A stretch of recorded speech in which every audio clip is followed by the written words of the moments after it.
By the time I get any kind of outtakes right, I am going to starve myself. Hi, welcome to Xana's Kitchen, your friendly neighborhood emergency manager.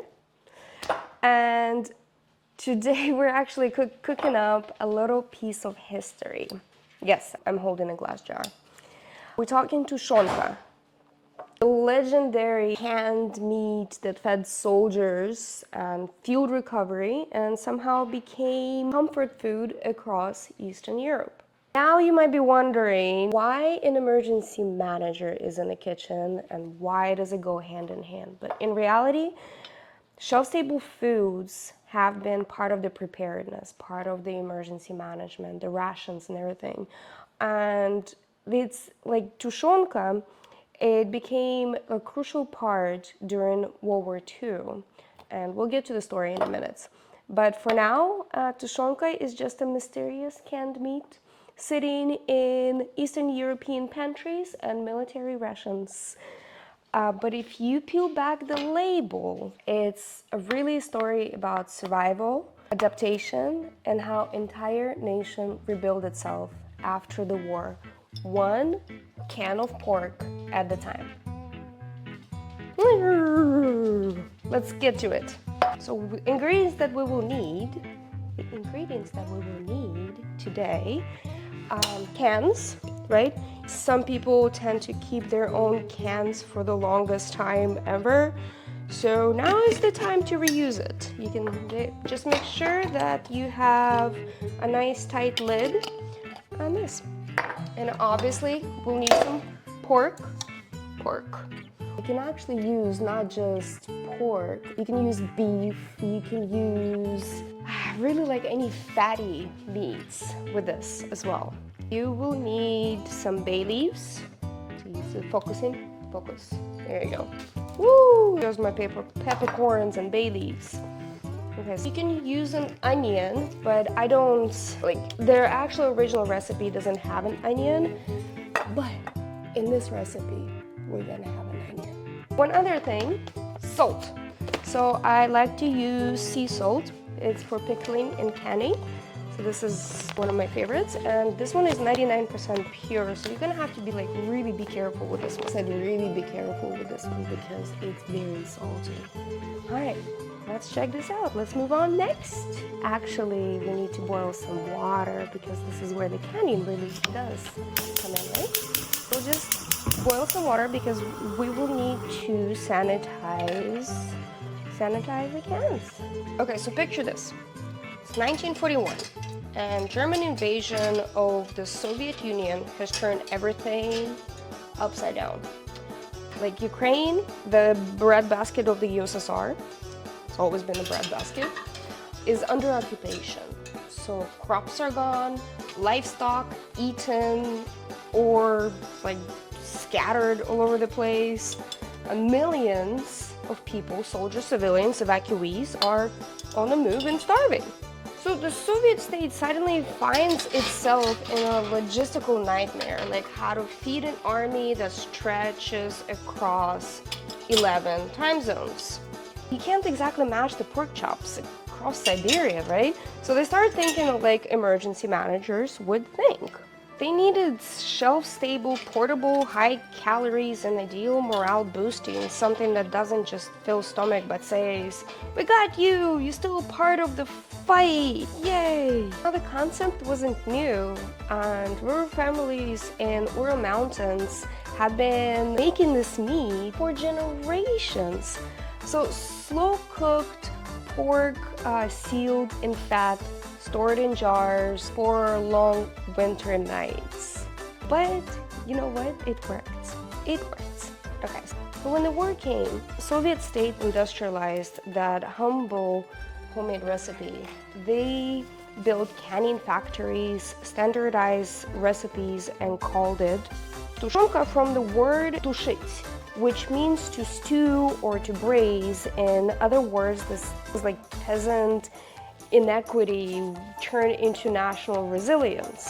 So meanwhile, in the other side of the world, United States was sending millions of tons of food to USSR under land lease.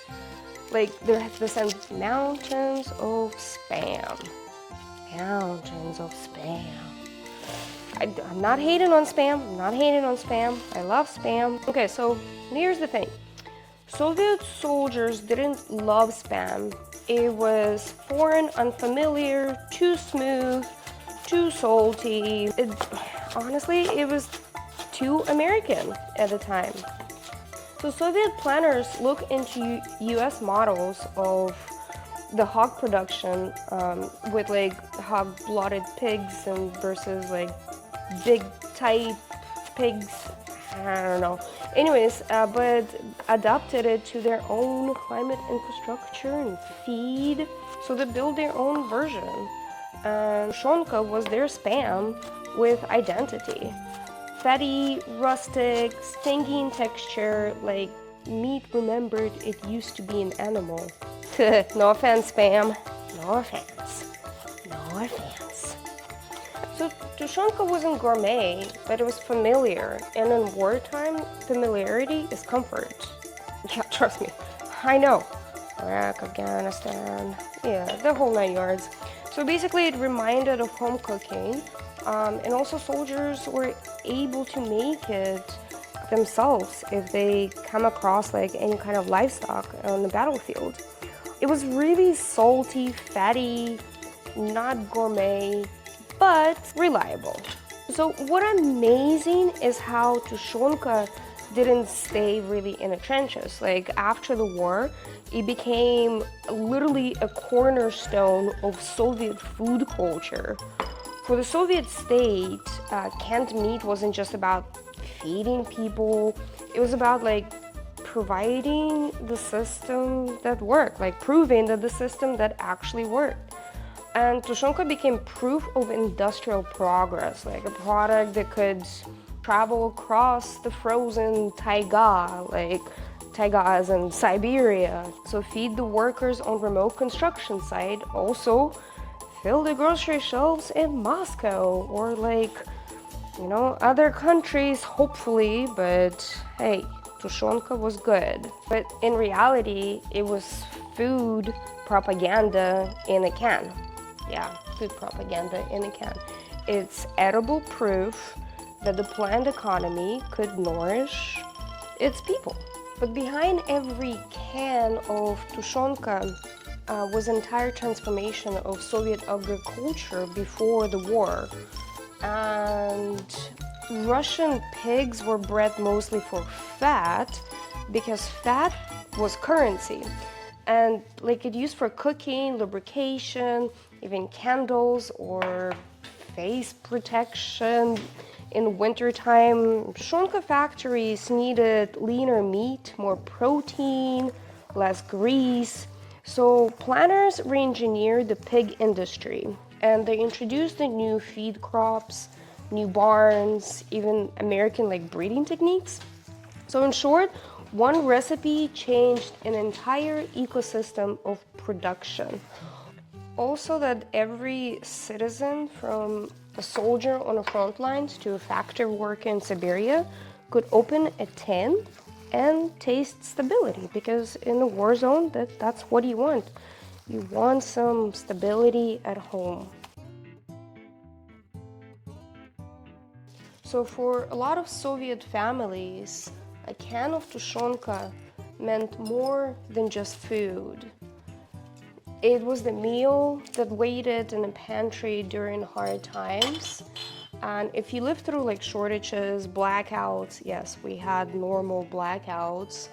And like rationing, you always had that one tucked away, just in case. There's always that one just in case. In a weird way, it became a symbol of preparedness, something every good emergency manager can like really appreciate.